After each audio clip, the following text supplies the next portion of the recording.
Oh, hi, everyone. I'm your host, Jennifer Gill. Welcome to another episode of the Solo Parenting Podcast. I've got another amazing guest. His name is Andrew Ellman, and he will be talking about how we can save on our education for our children. So let's get with the podcast. Welcome back, everybody. I'm your host again, Jennifer, and I've got an amazing guest today. His name is Andrew, and he's going to talk about how we can save money on our education. Welcome, Andrew. How are you? I'm doing well, Jennifer. Thank you for having me on the show. Thank you. So, do you want to kind of help us tell us a little bit about how this Sure. happened for you? Yeah. So I created a site, collegeiq.com, last year, and it's the site that my kid and I, after they got into colleges, we sat down and said, what will we have liked to have had when we started the college search process? And collegeiq.com is the result of that. So we thought about all the issues that we faced as far as finding data, a lot of that having to do with the cost of schools, and created College IQ. And so I know you have listeners all over, and different countries have different approaches to college. Yeah, Canada being very different than the United States and such, but it has gotten very expensive to go to colleges, or at least it seems like it, right? The list very. price of going to college has Yeah. gotten so high. But what a lot of people don't understand is that the list price that a college says it costs isn't what most students end up paying at most colleges and universities. Hmm. So there are two ways that the cost is reduced. So one is need-based aid, and this is based purely on your finances. Hmm. It's a little bit different. I know this is a podcast for single parenting, and so that can impact that as well. But so they're the need-based scholarships that the universities, colleges give, and then there's merit aid, which the schools give based on certain aspects of the student, whether it's their grades, test scores, overall fit for the college, that sort of thing that they give. And some colleges give money to just about everyone. So even though they might say it costs $80,000 to go here a year, they give everyone $20,000 or $30,000. So it's really not as expensive as they say. Whereas others are quite stingy with that. And so it's important when people are searching for colleges to think about that and research and see the data on each college to see how generous they are. And so that's one of the things that we do with College IQ. Okay. Okay. And how do we find out about this information, or is it like something that, or on your website that we can look up? Yes, yes. So on the website, in fact, since this is being video, do you want me to show the screen? Sure. Would Sure. that That be? would be I awesome. know some people are just listening, so I will try to um, describe exactly what we're looking at here. But I will share the website. Yeah, because also I'll be sharing it on YouTube and Facebook, my group. So somebody who's interested, they can go ahead and watch this as well through Okay. there. Okay, great. So you see the screen now? Not yet. Uh, hmm, it says Oh, sharing. okay, here. No, I've got it here. I can. Okay. Okay. There we go. So for each college, so let's just pull up a college. So both you and I are in the Northwest. So let's pull up one that's in this area. So Lewis and Clark Okay. College in Portland. It's a you can see here on the screen we're looking at. It's a fairly small school, 3,500 students. Okay. But we have a financials tab here, and for each school, we show the list price. In the case of Lewis and Clark, it's $78,000 a year, all in. Wow. The average net price, which is based on income, so is need-based aid. Overall, what students typically pay in this case is 38,000, right? So there's already a big delta between 78,000 and $38,000, Okay. and and in the merit price, which is kind of what most students pay, even if they don't have need, Okay. and that's just under $50,000. And so I'm going to scroll down here, and we can break this down.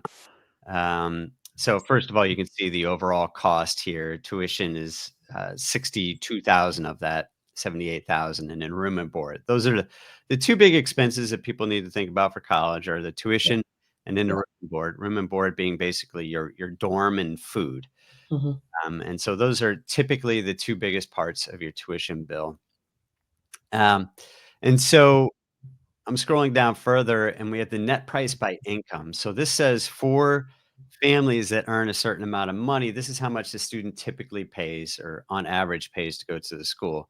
So Okay. families making less than $30,000 a year, they pay 17,000, which is a lot to a family making that sort of income. Yeah. As you go up in income, you typically pay more. So you see here families making 75,000 to 110,000 US, Hmm. average of $31,000.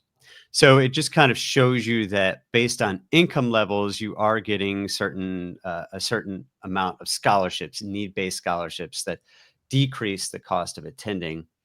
But you'll see here the highest level we have is families making 111,000 or more a year are paying on average $43,000 to Oh, attend. wow. Yeah. So, but then we have our merit price. Yeah. And so the next thing we show is the merit meter, which is how generous are they with scholarships. Lewis and Clark is very generous with scholarships. In fact, Okay. as we scroll down further, you see they give basically everyone a scholarship based on merit.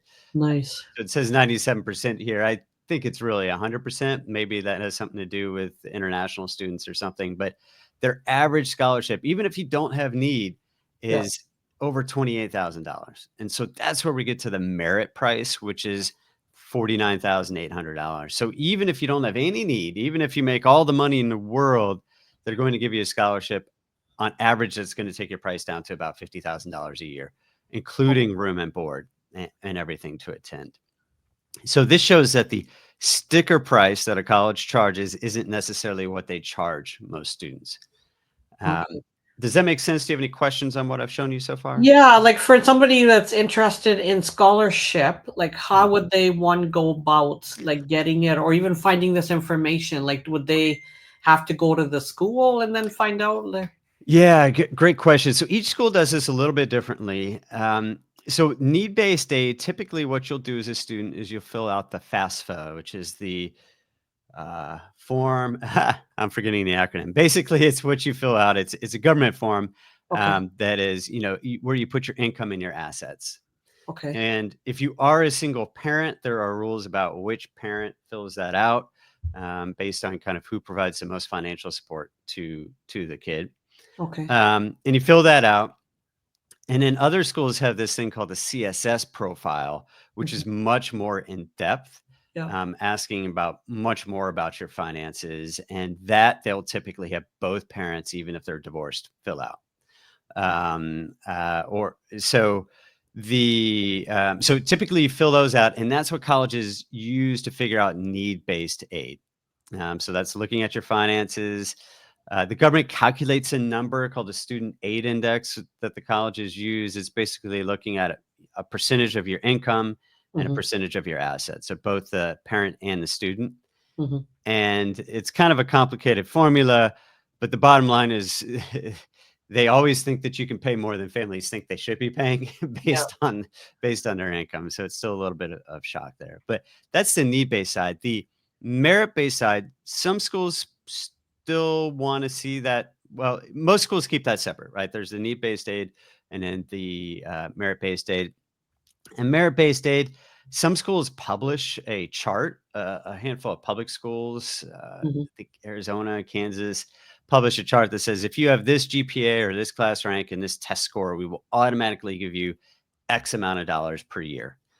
Others keep this kind of close to the chest, and then they use kind of their own algorithms to figure out what it's going to take to get you to go to the school.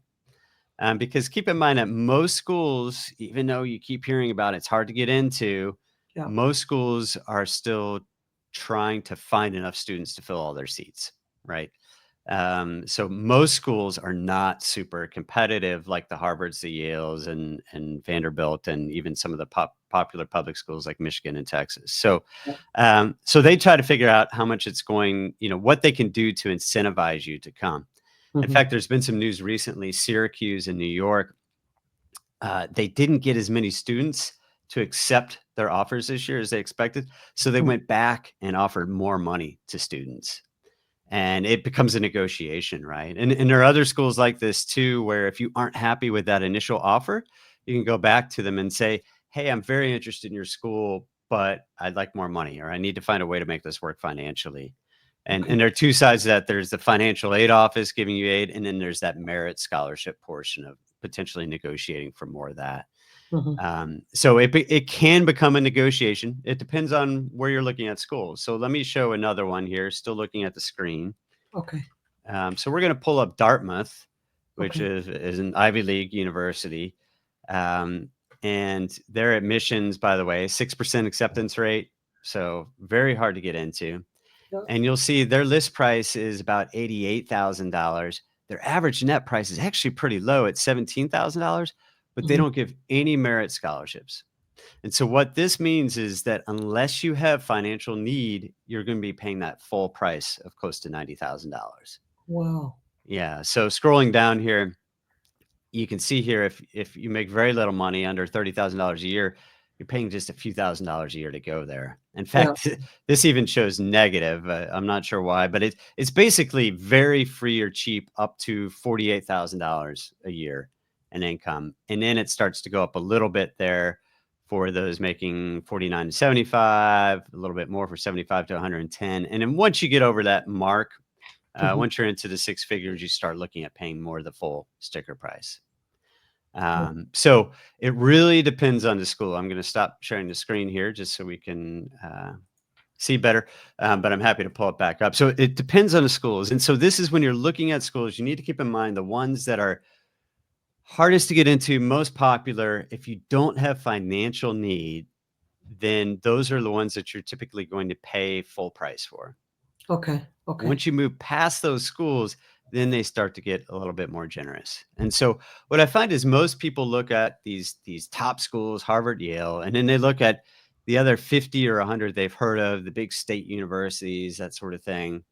And then unless they've heard of it, like a friend goes there, they kind of ignore schools 100 and up when it comes to, if you look at these rankings, which are another story, but Yeah. outside the top 100, that's where you start getting schools that are generally going to be more affordable and have higher acceptance rates. Okay, it's good to know. Because I think the States is a little bit different than what Canada, because I've got the impression that the universities here, it's like whatever they've got the set price for the certain college or university, Right. that's what you have to pay. And it doesn't really matter what you're making because they're not going to look at it unless I'm mistaken. Yeah, I mean, so we looked at Canadian colleges, and boy, if you live in Canada, there's a pretty strong incentive to go there because they are very inexpensive, Yeah. even compared to going to in-state colleges in the United States. Yeah. Very, very inexpensive. So I know some of them do offer scholarships to students coming from out of the country, but Yeah. they also charge a lot more. So, for example, University of British Columbia, Yeah. great school in your backyard. So, um, uh, we can look it up here real quick. I Okay, my sure. my recollection. I just don't want to say so.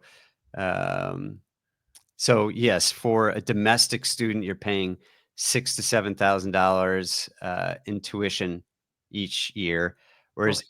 international students are paying anywhere between 49,000 and 63, depending on the major. Oh, wow. Yeah, so big difference. Now you also see this with state schools in the United States, right? If you live Yeah. in the state, it's significantly less expensive than if you're out of the state. Okay. Um, so that's something to keep in mind on too. And if there are good schools within the state that you live in, that's Yeah. obviously a great place to start looking if money is important to you, right? If cost is a factor. So looking at those in-state schools. Now, some states do give scholarships to students coming from out of state. Yeah. And what I recommend for that, because it's kind of hard to get the data, is just to start searching for it, right? Okay. University of Alabama, for example, is very generous with out of state students. Okay. And so you're still going to pay more than an in-state student, but they're very generous with that. So that's an example of a school that you can look at, even if you're out of state, and potentially go there affordably. Okay, that's good to know. Yeah.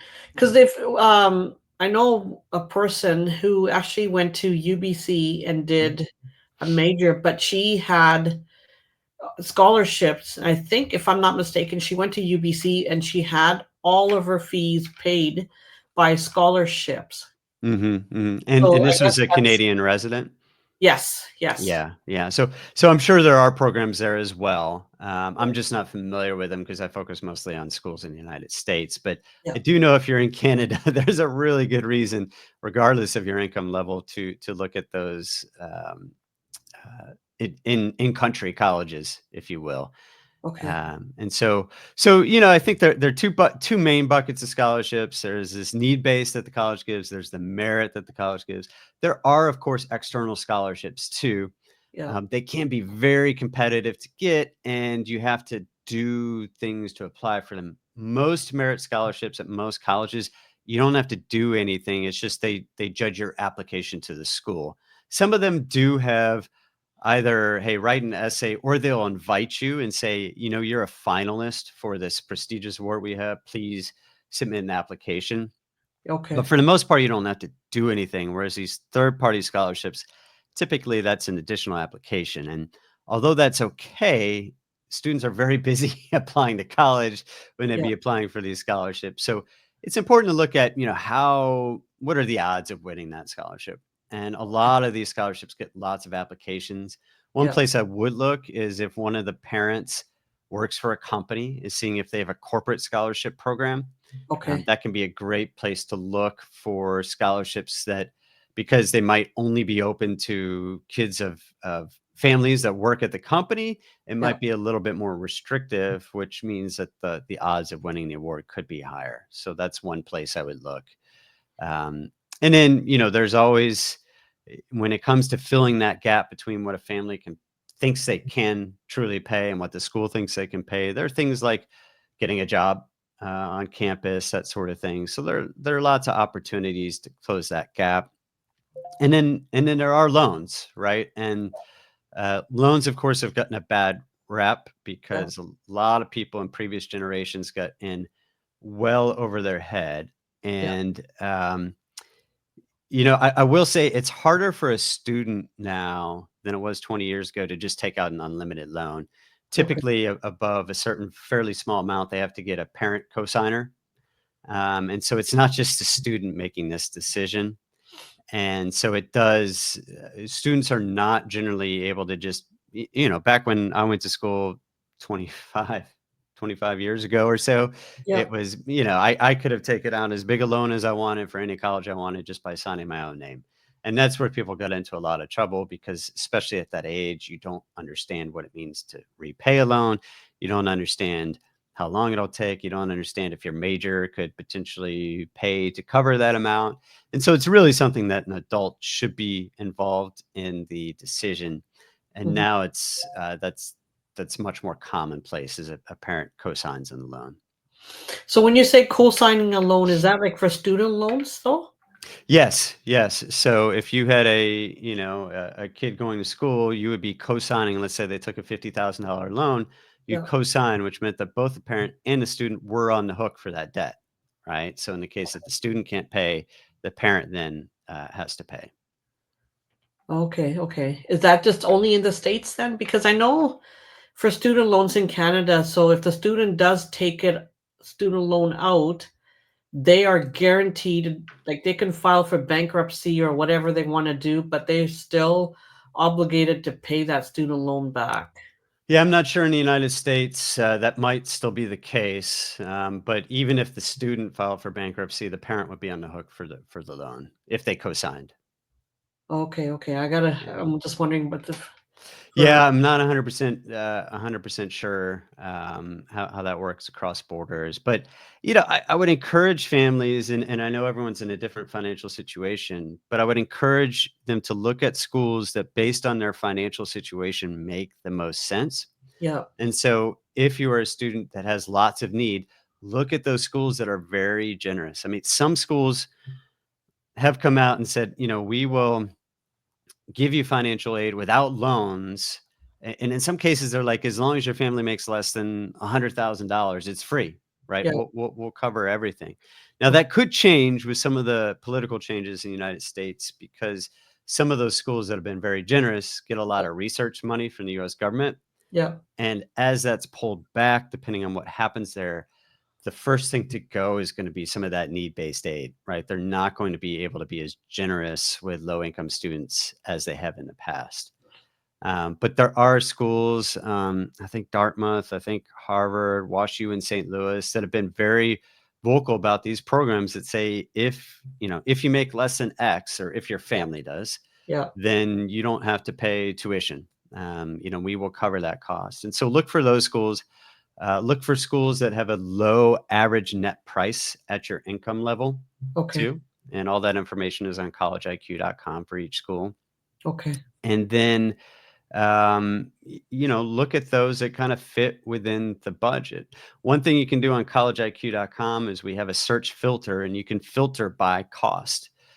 So if you're like, I can only afford $25,000 a year all Yeah. in, Yeah. then, looking at schools that basically maybe that's their average net price, or you can search by kind of that merit price that we calculate, that sort of thing. Yeah. Um, you can kind of filter those out to see what your options are. Okay, that's good to know because I'm just thinking in the back of my head, like for a single parent who can barely make ends meet and having Mhm. food on the table and then having to work and paying the bills and then the child wants to go to school depending on how many children they are. Right. So it would be very tough for them, I would assume. Yeah, so after you do this kind of basic research, like looking at the average net price and Yeah. that sort of thing, each school has what's called a net price calculator. Yeah. And so you can go to the school's website, you can enter your own personal financial information, Okay. and then it will give you an estimate of how much you would be asked to pay. It's Okay. only an estimate, and I recommend printing that out, saving it, so Okay. that if your child does apply to the school and they get in and the number that they offer is vastly different, you can go back and say, "Hey, I ran this. Why is there a difference here?" Right? And you can start that as a negotiation point, or the student can start that as a negotiation point, saying, "I applied thinking it would cost me $20,000 because of what came in the net price calculator, and instead you're saying it's $40,000. Why? What's the difference here?" And it could be a number of factors. It could be that they have more information, that sort of thing. It could be a point in time. Maybe you made a lot more money in one year than another, Yeah. that sort of thing. But that's kind of the best way to really get in and figure out how much each school will cost. Oh, that's okay. And then if somebody was interested in saying there's a discrepancy between what the college or university is requesting and then what you're doing, who do they go to talk about negotiating what is the right amount? Like who Right. do they contact? Right. So schools have a financial aid office and an Yeah. admissions office, and a financial aid office handles those need-based cost adjustments. Yeah. The admissions office is typically going to be more on the merit-based side. Okay. Um, and if you're ever negotiating merit scholarships, the student should definitely be the one to do that. Okay. Sometimes with need based, it can be more of a parent discussion because they might be talking about some in depth details about their finances and that sort of thing that a student might not know or understand, or that sort of thing. I would encourage families to, before you kind of go through this process, to have a sit down and a realistic conversation, because I think some families don't talk about money, Yeah. and the student goes into this kind of blind to how much their family can't afford. And Yeah. then that's just setting yourself up for being upset at the end of the day, right? Which is, I Yeah. got into Harvard and now you're saying we can't afford to do it, that sort of thing. So being really open with your children, having this conversation, explaining that it will be a stretch and here's why, maybe even saying this is how much I feel that I can contribute each year toward your education, Yeah. so that the student has a good idea there on what they will actually be able to afford, and then they can think about schools that way.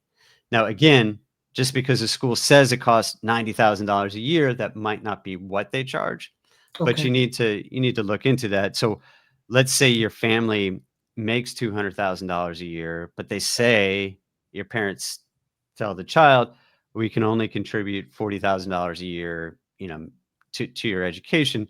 Well, Mm. it's unlikely you're going to get unlikely, but not impossible. You're going to get need-based aid from a college at that Yeah. income level, right? So Yeah. you need to keep that in mind and look for schools that give merit scholarships if you're looking for some that might be able to defray the cost from the typical private school now being $80,000 or so list price. Okay. So that conversation is super important. Having that at even the beginning of high school, Yeah. or no later than the junior year, Yeah. makes a lot of sense, Oh, especially in cases where there are two parents that are separated. That's yeah. a conversation that it's like, how much is mom going to pay for?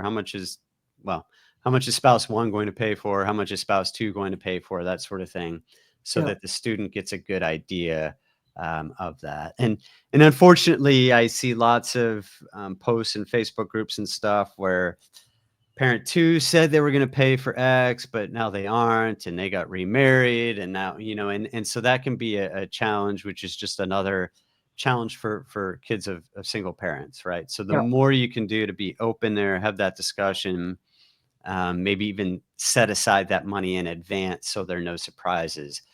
The more you can do that, the better.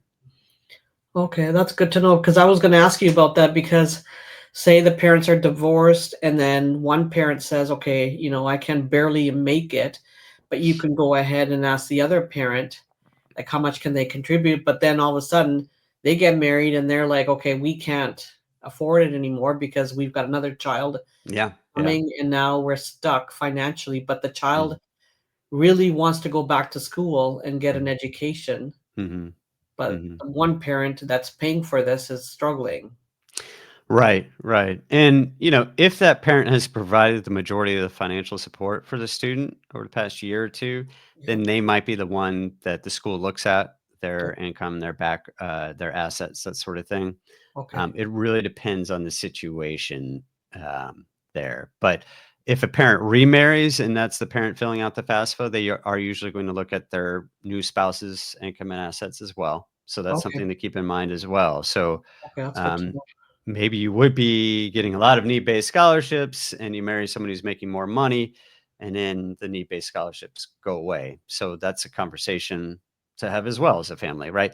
A Yeah. lot of this is just about communication and making sure that the parents and the student and the kid are kind of aware of the situation financially. Oh, awesome.